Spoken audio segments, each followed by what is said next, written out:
आइए मित्रों, हमारे YouTube चैनल स्वाध्याय में आपका हार्दिक स्वागत, अभिनंदन। आज हम आपके लिए लेकर आए हैं भगवत प्राप्ति के विविध उपाय। इस श्रृंखला में 6 उपायों का प्रेरणादायक ज्ञानवर्धक वर्णन, ज्ञान चर्चा।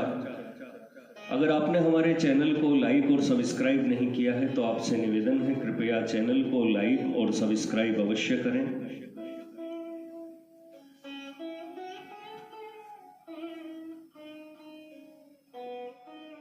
छह उपायों का आचरण करने से भगवत प्राप्ति हो सकती है। संध्या, पूजा, यज्ञ, तप, दया, सुसात्विक दान, इन 6 के आचरण से निश्चय हो कल्याण। संध्या, द्विजाति मात्र को नित्य त्रिकाल संध्या करनी चाहिए। त्रिकाल न हो सके तो प्रातःकाल और सायंकाल 2 समय तो संध्या अवश्य ही करें। संध्या के द्वारा परमात्मा की सूर्य, अग्नि और जल रूप से उपासना होती है। मनु महाराज कहते हैं, न तिष्ठति तु यह पूर्वानोपास्त यश्च पश्चिमाम स शूद्र वद बहिष्कार्य सर्वस्माद द्विज कर्मण। जो द्विज प्रातःकाल और सायंकाल की संध्योपासना नहीं करता, उसे द्विज जाति के सारे कार्यों से शूद्र की तरह दूर रखना चाहिए। अतः संध्योपासन कभी छोड़ना नहीं चाहिए। सूतक आदि के समय या रेल वगैरह में मानसिक संध्या कर लेना उचित है। संध्या ठीक समय पर करनी चाहिए। संध्या का समय यह है, उत्तमा तारकोपेता मध्यमा लुप्त तारका कनिष्ठा सूर्य सहिता प्रातः संध्या त्रिधा स्मृता। उत्तमा सूर्य सहिता मध्यमा लुप्त भास्करा कनिष्ठा तारकोपेता सायं संध्या त्रिधा स्मृता। प्रातःकाल की संध्या 3 प्रकार की है। तारा रहते उत्तम, तारे अदृश्य हो जाने पर मध्यम और सूर्य उदय होने पर कनिष्ठ। इसी प्रकार साय संध्या भी 3 प्रकार की है। सूर्य रहते उत्तम, सूर्य छिप जाने पर मध्यम और तारे उदय होने पर कनिष्ठ। प्रातःकाल सूर्य देव के रूप में भगवान हमारे प्रदेश में पधारते हैं और सायंकाल दूसरे प्रदेश के लिए जाते हैं। जैसे हम अपने किसी पूज्य सम्मान्य अतिथि के हमारे घर पर आने के समय से पूर्व ही उसके स्वागत की तैयारी करते हैं। स्टेशन पर पहले ही से पहुंचकर उसके सम्मान सत्कार के लिए पुष्पाहार आदि लेकर उसका अभिवादन करने के लिए खड़े रहते हैं और उसके जाने के समय पहले से ही सारा प्रबंध कर ठीक समय पर उसके साथ स्टेशन तक जाते हैं। इसी प्रकार संध्या के द्वारा भगवान सूर्य देव का अभिवादन किया जाता है, जो ठीक समय पर ही होना चाहिए। संध्योपासना से सारे पाप दूर होते हैं और इसी से अंत में भगवान की प्राप्ति हो जाती है। यदि हम जीवन भर नियम पूर्वक सूर्य देव की दोनों समय निष्काम भाव से अभ्यर्थना करेंगे तो हमारे मरने पर सूर्य देव को भी हमारी मुक्ति के लिए सहायता करने को बाध्य होना पड़ेगा।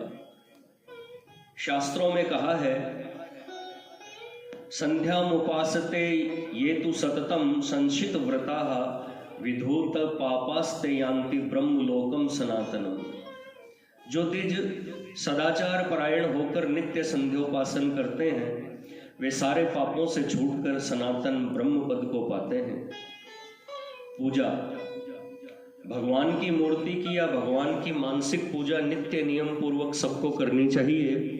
स्त्रियों और बालकों के लिए घर घर में भगवान की मूर्ति या चित्रपट रखकर पूजा की व्यवस्था करा देनी चाहिए।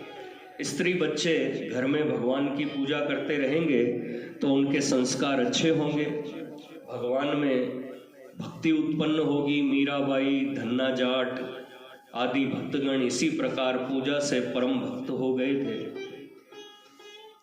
यज्ञ, श्रीमद् भगवद गीता में तो अनेक प्रकार के यज्ञ बतलाए गए हैं। जिनमें भगवान ने जप यज्ञ को तो अपना स्वरूप ही बतलाया है। यज्ञानाम जप यज्ञोऽस्मि, इसलिए भगवान के नाम का जप तो सभी को करना चाहिए।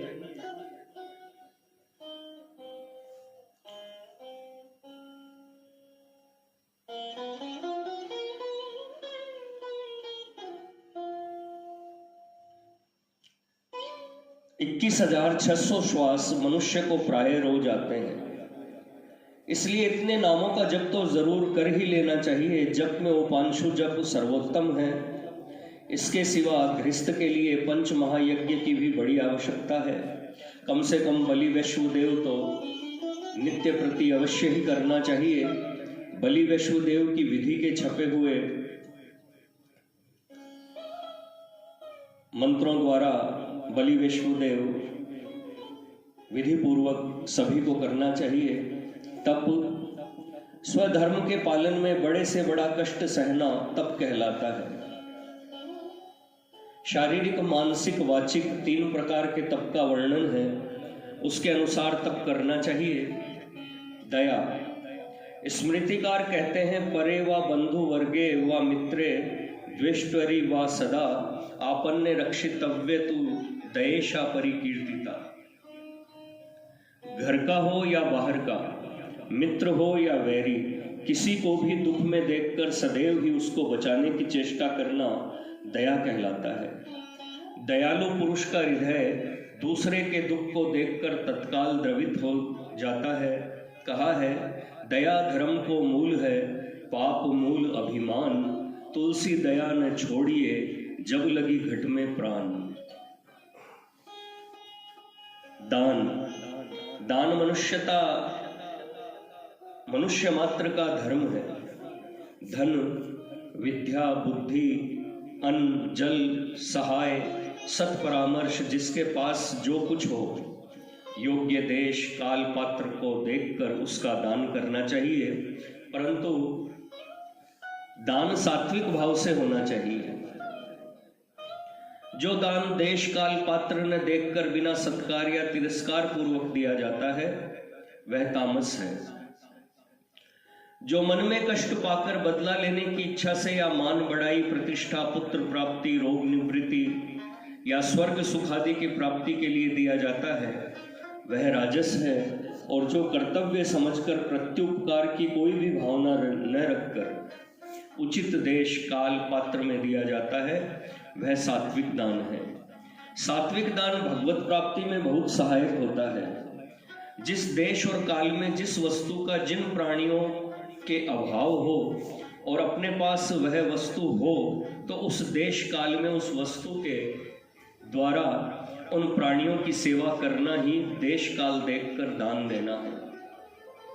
भूखे, अनाथ, दुखी, रोगी और असमर्थ तथा आर्त भिखारी आदि तो अन्न, वस्त्र, औषधि या जिस वस्तु का जिसके पास अभाव हो, उस वस्तु द्वारा सेवा करने के सदैव ही योग्य पात्र है। दान की महत्ता रुपयों की संख्या पर नहीं है, वह तो दाता की नीयत पर निर्भर है। जिस दान में जितना ही अधिक स्वार्थ त्याग होगा, उतना ही उसका महत्व अधिक है। इसीलिए महाभारत के अश्वमेध पर्व में पांडवों के अपार दान की निंदा कर नकुल ने गरीब ब्राह्मण के साधारण रोटी के दान को महत्वपूर्ण बतलाया था। एक आदमी नाम के लिए या अन्य किसी स्वार्थ के वश में होकर अपने करोड़ों रुपए में से लाख रुपए दान करता है, और दूसरा एक गरीब निस्वार्थ भाव से कर्तव्य समझकर अपने पेट को खाली रखकर अपनी एक ही रोटी में से आधी रोटी दे देता है। इन दोनों में से आधी रोटी के लिए दान का महत्व अधिक है। यूं तो न देने की अपेक्षा सकाम भाव से भी अच्छे कार्य में दान देना उत्तम ही है। मित्रों, यह थे भगवत प्राप्ति के विविध उपाय। 6 महत्वपूर्ण उपायों का प्रेरणादायक ज्ञानवर्धक वर्णन, ज्ञान चर्चा आपने सुनी। अगर आपको हमारा चैनल पसंद आए तो इसे लाइक और सब्सक्राइब अवश्य करें। धन्यवाद।